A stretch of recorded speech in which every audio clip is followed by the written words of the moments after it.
Je suis donc ici, comme cela a été introduit, à deux titres. Tout d'abord, effectivement, en tant que Chief Digital Officer du groupe FIV, que je vais présenter un peu plus en détail, mais également en tant que représentante de l'Alliance pour l'industrie du futur et très active au sein de sa gouvernance. Alors, quelques mots sur le groupe FIV tout d'abord, qui est un groupe d'ingénierie industrielle français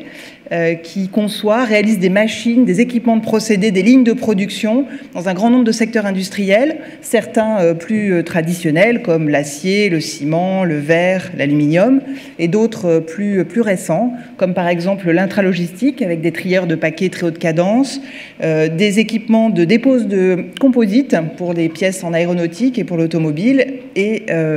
encore plus récemment, une joint venture avec Michelin dans le domaine de l'impression 3D et l'impression 3D métallique. Donc FIV est un groupe très ancien, il a été fondé en 1812, donc il a traversé de nombreuses révolutions industrielles et à ce titre reste très impliqué dans les réflexions les plus actuelles sur l'usine du futur. Donc le phénomène de ce qu'on appelle l'usine du futur ou l'industrie du futur, au sens plus large, est un phénomène qui est à la convergence de deux choses. Tout d'abord, une industrie qui aujourd'hui est confrontée à de nouveaux enjeux ou à des enjeux renforcés et donc à de nouvelles opportunités. En effet, dans un contexte de compétitivité mondiale, les enjeux économiques liés à des exigences de qualité de plus en plus élevées en matière de produits et de services sont devenus extrêmement importants et toute l'industrie est forcée d'évoluer de manière de plus en plus rapide sous le poids et l'impulsion de ces enjeux de compétitivité. Mais par ailleurs, on fait face également à des enjeux sociétaux et à une évolution de mode de vie et de mode de consommation, notamment, qui vont de plus en plus vers la consommation de biens de plus en plus personnalisés, de plus en plus diversifiés. Et donc, on a à faire face aujourd'hui à une industrie et donc des outils de production qui doivent être capables de produire des équipements à la demande avec des spécifications produit par produit. Et tout ça, bien sûr, dans un monde dans lequel la réactivité fait la différence, un monde d'hyper-choix, un monde dans lequel il faut être capable de livrer son produit de manière la plus rapide possible. Et face à ces enjeux, on va trouver des moyens qui ont beaucoup évolué, donc notamment des moyens numériques, puisque c'est le thème de cet après-midi, des moyens en termes de capteurs, toujours plus puissants, moins chers, miniaturisés, une connectivité, des moyens de communication inégalés qui ont été multipliés probablement par un facteur 1000 en 15 ans, des automates et des automatismes toujours plus connectés de manière de plus en plus standard au monde de l'Internet, et puis une explosion des capacités de calcul des serveurs, de ce qu'on appelle les architectures cloud, qui viennent en soutien de ce monde numérique. Et donc, du coup, la conjonction des deux permet aujourd'hui de repenser la manière dont l'usine est conçue et donc de lui apporter de plus en plus de qualité, de performance, donc de qualité, de réactivité et de flexibilité. Donc la performance, on va la trouver par exemple devant un déploiement de plus en plus important et de plus en plus massif de moyens de surveillance, de métriques, de calcul de métriques, de taux d'utilisation des machines, de métriques en lien avec l'usure des équipements de production et donc de capacité de faire de la maintenance et de la maintenance prédictive, et puis d'optimiser donc de plus en plus en temps réel la consommation des ressources, que ce soit des ressources en termes de matière, mais également évidemment des ressources en matière énergétique. Donc ça, c'est ce qui est côté de performance. Pour ce qui est réactivité, de plus en plus, si on parle d'industrie du futur, c'est bien parce que l'usine est au cœur d'une entreprise qui va être connectée et qui va connecter son moyen de production avec ce qui est en aval, c'est-à-dire sa capacité de conception de produits, et ce qui est en amont, en amont, ce qui est conception, et en aval, ce qui va donc être le service après-vente. Et donc l'optimisation de la chaîne logistique dans son ensemble va être également très important et rendu possible grâce à des moyens de simulation de plus en plus conséquents. De la même façon, la réactivité va être obtenue par ce qu'on appelle aujourd'hui le jumeau numérique, hein, l'usine virtuelle, la virtualisation de l'usine, et qui va notamment pouvoir être conçue et mise en route de manière complètement virtuelle, et donc de manière accélérée par rapport à ce qu'il était auparavant possible de faire.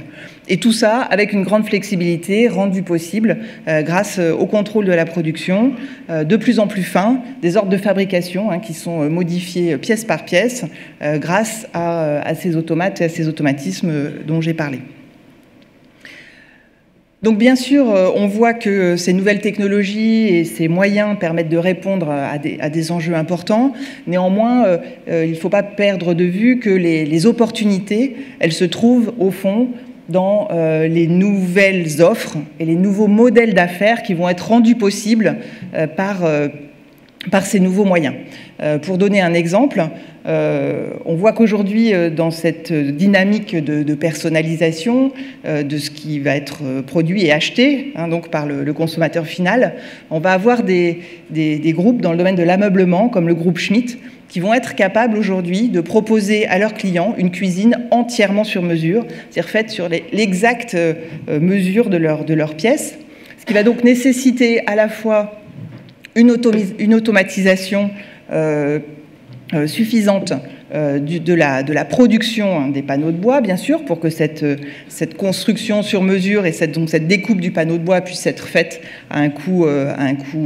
suffisamment bas, mais également optimisée de façon à ce que les rebuts en matière de bois soient minimisés, tout cela connecté au système d'information de l'entreprise, parce qu'on veut que les ordres de fabrication soient donc liés aux commandes passées par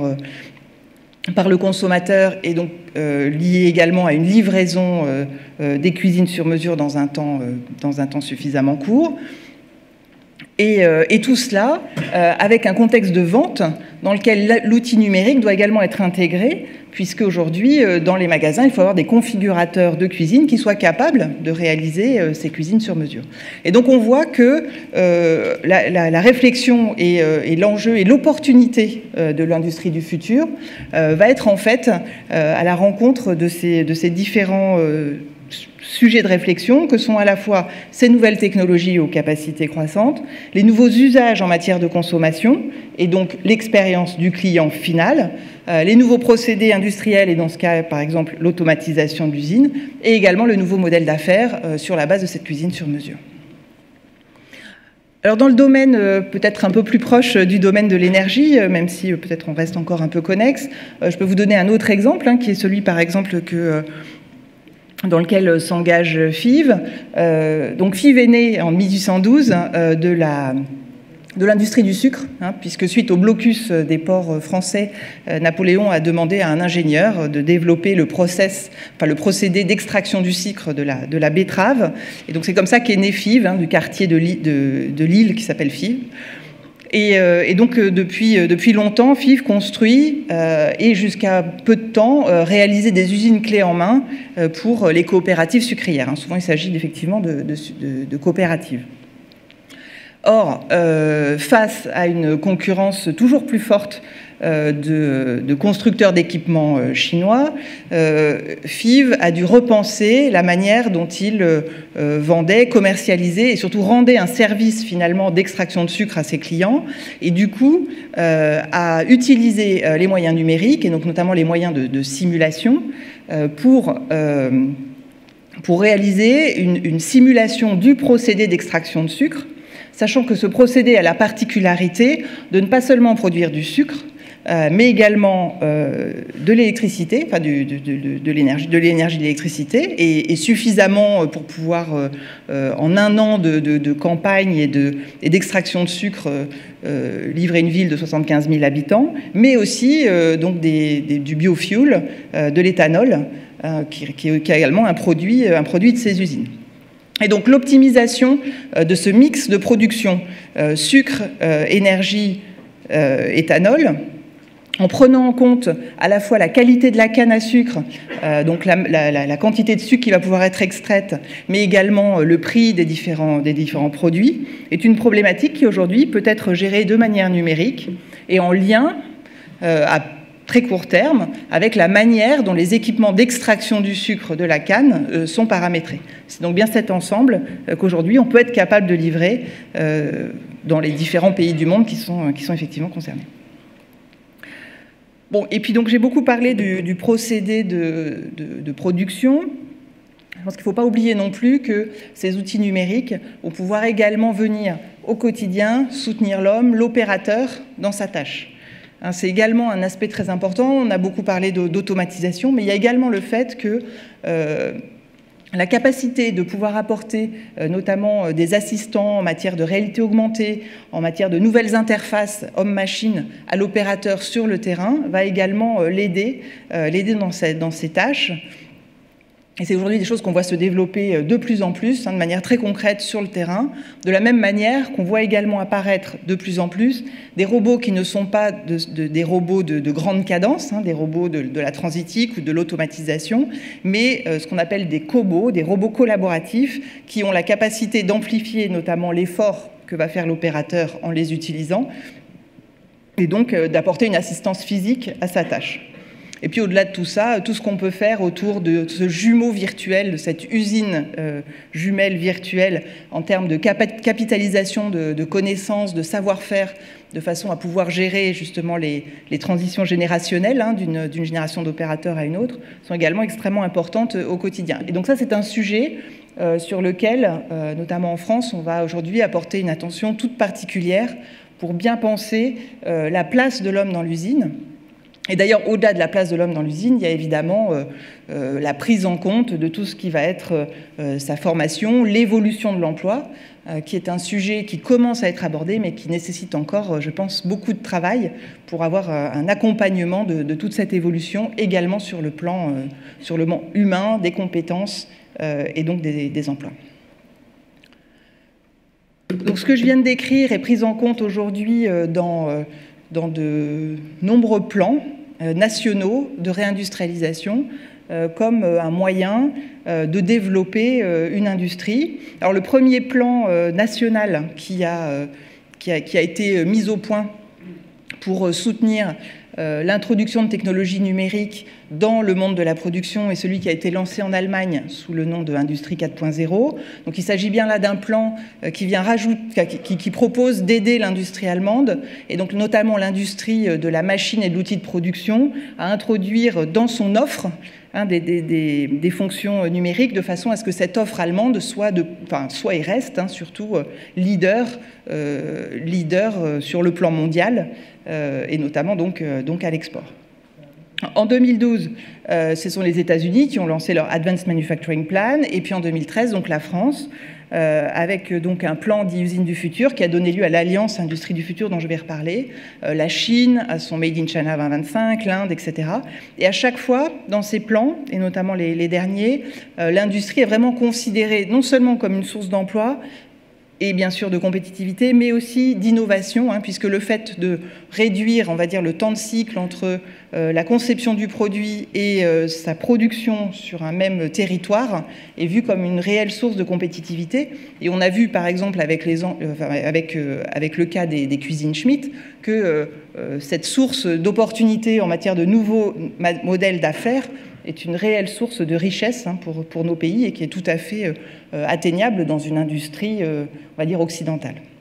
Et dans chacun de ces cas, le digital est bien sûr le moteur principal de cette révolution. Alors j'ai parlé du rôle de FIV, qui effectivement s'est impliqué depuis sa création dans l'usine, a été le pilote de ce qu'on a appelé le plan industriel usine du futur, qui a ensuite donné lieu à l'Alliance Industrie du futur, donc une fédération aujourd'hui de 26 membres, qui sont donc des organisations professionnelles. Vous allez retrouver tous les offreurs de technologies autour de la Fédération des industries mécaniques, du Syntec numérique, de Tech in France, donc les éditeurs de logiciels, etc. Des institutions académiques également, comme l'Institut Mines Télécom, les Arts et Métiers, et des organisations de recherche technologique comme le CETIM ou le CEA. Et donc, ces 26 membres vont chercher à soutenir un certain nombre d'initiatives fédérant les acteurs en France autour de ce sujet industrie du futur. Alors, quelles sont les grandes directions que prend l'Alliance, grande direction par ailleurs qui avait déjà été établie en fait dans le plan Usine du futur initial. Alors la première, on va dire, grande direction d'action pour l'industrie du futur en France concerne ce qu'on va appeler la performance de l'outil de production, de manière peut-être plus pragmatique, la modernisation de l'outil de production de notre tissu de PME et d'ETI qui, pour la grande majorité en France, sont encore plutôt sous-équipés en matière de robotique et en matière de différents logiciels de pilotage de la production. Et donc l'idée, c'est d'appuyer sur un réseau de soutien régional à ces PME, de façon à les aider à diagnostiquer leur état, à identifier quelles sont pour elles les sources d'évolution et surtout les sources de transformation qui peuvent leur permettre d'atteindre de nouveaux marchés. Donc performance de l'outil de production, modernisation des PME, c'est le premier axe. Ensuite, on a évidemment fait le constat que la France possède de très beaux sites industriels, d'entreprises qui ont déjà investi de manière forte dans la transformation de leur outil de production, mais que finalement, peut-être on ne les connaît pas suffisamment bien et que ces sites pourraient servir de manière plus forte de référence à l'ensemble des acteurs nationaux pour inspirer un certain nombre de transformations. Donc ça, c'est le deuxième axe des actions de l'Alliance, qui tourne autour de ce qu'on appelle les vitrines de l'industrie du futur, qui sont donc des sites, des entreprises, des chaînes de valeur aussi parfois, qu'on met en avant comme étant emblématiques de cette transformation vers l'industrie du futur, qui répond aux enjeux que j'ai décrits et qui va mettre en œuvre des nouvelles technologies pour y arriver. Et ensuite, troisième axe, donc ces technologies qui servent à la transformation de l'industrie, elles nécessitent encore de la R&D. On a encore des sujets d'approfondissement autour de la modélisation d'un certain nombre d'actionnements et d'automatismes et de l'usine dans son ensemble ou d'un procédé dans son ensemble, et puis de manière après plus précise sur un certain nombre de technologies, et donc, dont je vais parler juste après. Et donc pour soutenir ce développement de l'offre, cette fois technologique française, et donc des fournisseurs de technologies et d'outils de production qui sont en France, on souhaite pouvoir continuer à interagir donc avec le gouvernement français pour qu'il puisse y avoir un soutien à ces projets de R&D. Un des axes d'ailleurs principaux de travail pour 2016 sur cette partie-là concernait l'impression 3D justement, et donc la manière de fédérer la filière autour de l'impression 3D en France. Donc si je reviens sur ces technologies dont j'ai parlé, on a beaucoup parlé de numérique comme étant effectivement un moteur de cette évolution. Par contre, on a voulu, dans notre réflexion autour de l'industrie française, prendre en compte d'autres développements technologiques qui nous paraissent importants, qui nous paraissent être des leviers de compétitivité pour nos entreprises, et également des sources importantes de nouvelles offres ou d'offres sur des offreurs de solutions françaises. Donc, digitalisation de la chaîne de valeur, on en a parlé. On a évidemment toujours l'axe automatisation, robotique, place de l'homme dans l'usine, avec les différentes assistances dont j'ai parlé, notamment ces robots collaboratifs, sur lesquels on a quelques entreprises en France qui sont tout à fait bien positionnées dans ce domaine. On va retrouver également les nouveaux procédés de fabrication. Donc j'ai nommé tout ce qui était matériaux composites. On voit de plus en plus dans le domaine de l'aéronautique, sur lequel il y a beaucoup de travaux en ce moment dans le domaine de l'automobile pour augmenter les cadences de fabrication. Et puis l'impression 3D, donc qui est évidemment un axe très important de développement actuellement. Dans le domaine de l'impression 3D métallique, l'industrie aéronautique a déjà beaucoup travaillé, s'est approprié ce type de technologie pour faire un certain nombre de pièces, mais on pense que le champ des applications possibles, et surtout en matière de nouvelles pièces, de nouveaux produits et de nouveaux marchés, est extrêmement important. Et puis, l'axe qui est important et sur lequel je pense nous avons encore à développer nos actions, c'est celui qu'on a appelé efficacité énergétique et empreinte environnementale. Aujourd'hui, l'industrie contribue évidemment à consommer de l'énergie, à avoir donc cette empreinte environnementale qu'on souhaite réduire. Et aujourd'hui, je pense qu'il y a un champ d'action qui reste encore important sur ce sujet-là et sur lequel l'Alliance, je pense, est tout à fait prête à entendre vos avis, vos projets, vos suggestions pour continuer à développer cette action de prise en compte et de développement de projets dans le cadre donc de l'efficacité énergétique industrielle. Ce qui fait que, pour essayer de faire le lien avec les différentes thématiques du jour, en 2016, 20 vitrines de l'industrie du futur ont été labellisées par l'Alliance comme étant emblématiques de cette transformation. Beaucoup de grands groupes dont vous reconnaîtrez évidemment les logos sur cette planche, mais également un certain nombre de plus petites structures, PME, ETI, voire même start-up. Et donc vous voyez que le domaine de l'aéronautique, la filière aéronautique est évidemment relativement bien représentée, avec Safran, Airbus Hélicoptère, Figeac Aéro, voilà, donc une forte représentation au niveau industrie aéronautique. L'énergie, donc l'énergie directement avec Areva, et puis l'automobile avec la start-up XYT, et puis le domaine de NTN SNR. Par contre, encore une fois, quelques projets prennent en compte cet axe d'optimisation énergétique de manière très forte, comme par exemple Bosch, ou les constructions mécaniques de Normandie. Mais je suis, en tant que pilote de ce groupe de travail et donc de l'attribution du label Industrie du futur, tout à fait prête à recevoir vos suggestions de vitrines sur ce domaine qui, pour moi, appelle encore de nombreux travaux et de nombreuses optimisations. Je vous remercie. Merci beaucoup Karine Goss pour cette introduction très large qui nous permet de toucher du doigt ce qu'est l'industrie du futur et notamment la révolution numérique ou digitale au niveau de l'industrie en général. Vous avez fait une toute petite fin, un petit focus à la fin lié aux thématiques de cet après-midi qu'on va pouvoir aborder de plein pied dans un instant avec le transport et l'énergie. On a donc vu SNCF, on a vu Areva, on n'a pas vu forcément les autres, ceux qui vont être présents cet après-midi. Est-ce que ça veut dire que pour vous, le domaine du transport, par exemple automobile, ou le domaine de l'énergie comme Total et d'autres, aujourd'hui, en termes d'excellence, est-ce qu'il y a du retard, ou est-ce que tout simplement, ils ne se sont pas encore posé la question de se rapprocher de vous ? Pardon, pas du tout. Enfin, là, je parlais bien du domaine de la production industrielle, et donc de la production industrielle qui va ensuite servir le domaine des transports ou le domaine de l'énergie. On ne parlait pas du domaine des transports en tant que tel. Et je pense que c'est plutôt le sujet, si j'ai bien compris, de ce jour. On va l'aborder effectivement avec les différents acteurs, absolument. Voilà. Il y a déjà des questions qui sont arrivées par Bicast, et je vous remercie pour ceux qui l'utilisent, et dont une qui vraiment vous concerne, parce qu'elle est assez générale, avant d'attaquer sur nos deux industries ou nos secteurs privilégiés. Le digital. Alors d'abord, on me demande la différence entre la digitalisation et la numérisation. Avant, une des questions posées, est-ce que vous avez... Ok, je poserai la question tout à l'heure. Pour moi, la numérisation, c'est la numérisation d'un document. Voilà, on a un signal analogique, on le rend numérique. Ouais. Aujourd'hui, la digitalisation, c'est plutôt une manière de prendre en compte dès le début une information donc, qui va être numérique et par contre de l'utiliser dans un certain nombre de processus, notamment industriels, qui peuvent être complètement virtuels. D'accord. Quels sont les critères? Alors ça risque d'être long, donc vraiment 2 ou 3 critères pour labelliser une usine ou une industrie. Alors c'est assez simple, donc on labellise aujourd'hui des sites qui sont situés en France, mais qui peuvent tout à fait être opérés par des entreprises étrangères pour peu qu'elles développent effectivement l'emploi et un certain nombre de technologies sur le sol français. Et le critère, c'est qu'effectivement, elles mettent en œuvre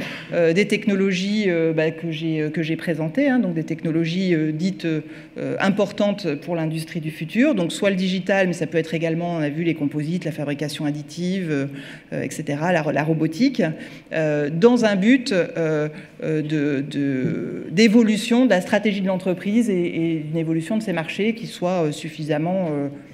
importante pour que cette transformation du site ou de l'entreprise soit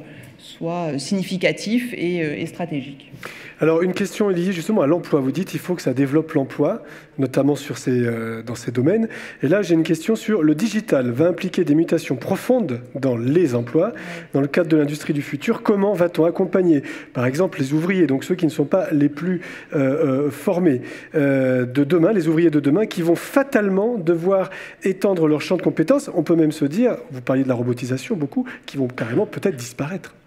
Alors, je vais vous répondre tout de suite que je n'ai pas de réponse simple ni miracle à cette question, évidemment. Par exemple, chacune des vitrines que vous avez vues a évidemment pris en compte ce facteur de l'évolution de l'emploi et de la formation. Beaucoup ont par exemple tissé un réseau assez étroit de partenaires avec les lycées techniques, les BTS, les IUT, voire les écoles d'ingénieurs de son secteur, de façon à pouvoir travailler ensemble sur des programmes de formation et ensuite sur l'intégration des jeunes apprentis ou des jeunes ingénieurs dans leurs équipes. Donc ça passe évidemment par beaucoup de travail de proximité. Ensuite, on avait aujourd'hui dans l'Assemblée générale de l'Alliance pour l'industrie du futur, l'AFDET, qui est une association qui rassemble effectivement un grand nombre de proviseurs, de lycées techniques, de directeurs d'IUT, etc., qui s'associent également à cette démarche. Et après, on essaye de travailler à nouveau avec nos différentes vitrines pour comprendre les grands effets plus, on va dire, macroscopiques sur l'emploi. On parle beaucoup effectivement de l'opérateur qui va devoir intégrer l'utilisation de ces outils numériques. On se dit par exemple également que certains experts qui vont être, qui aujourd'hui sont plus diplômés, typiquement des experts en automatisme, aujourd'hui vont voir leur métier fortement impacté par l'arrivée de l'informatique et de technologies qu'ils ne maîtrisent pas forcément complètement, et que ce ne sont peut-être pas finalement les métiers de l'opération au niveau de la ligne de production qui vont être les plus impactés, mais également des métiers d'expertise sur lesquels il va falloir également accompagner une évolution en termes de formation. Merci beaucoup Karine Goss.